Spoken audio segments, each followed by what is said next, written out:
So 5G adoption in India, I think India has done really good in starting the 5G journey.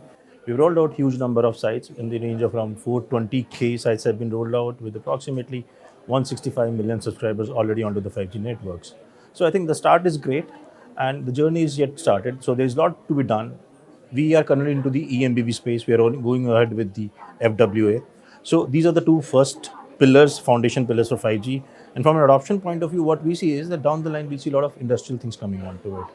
And we also see a lot of adoption in terms of people. There's new masses of people coming in who are adopting to this 5G thing in terms of how they use it, in terms of how do they talk about new applications around that.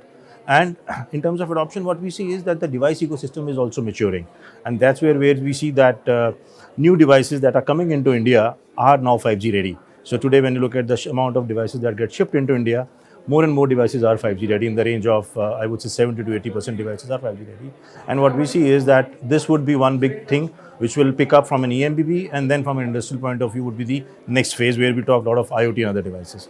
So we see that the journey is pretty big for 5G, and maybe 2 years down the line, we start to talk about 5G advanced or maybe 6G in future.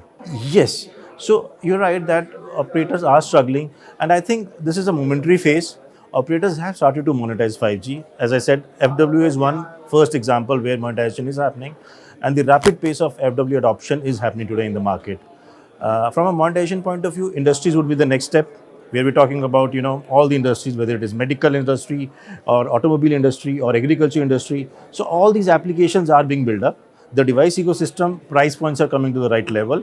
Once they are in shape, I would say India will really pick it up because there's a huge need of that. So that's another phase.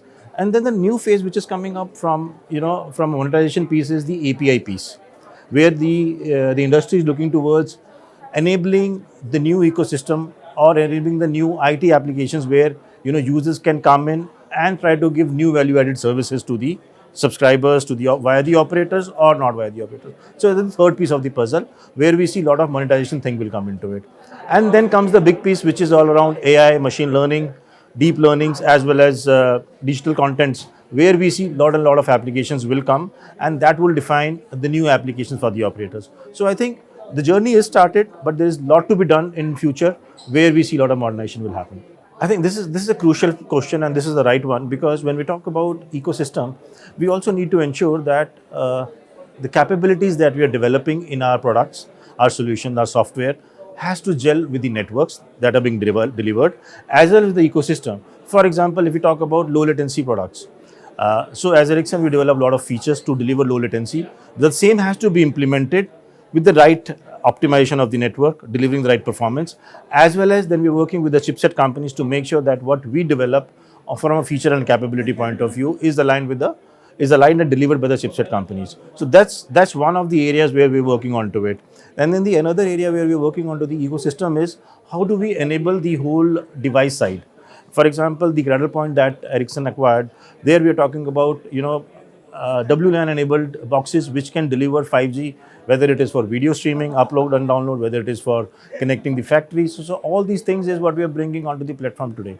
And then we also are enabling the system by working with a platform which we acquired recently was Vonage, where we are talking about again API exposures. So we are trying to bring a new definition of API exposures by not only looking at the communication APIs, but also looking at the network-based APIs, where operators, CSPs can talk about bringing more and more applications.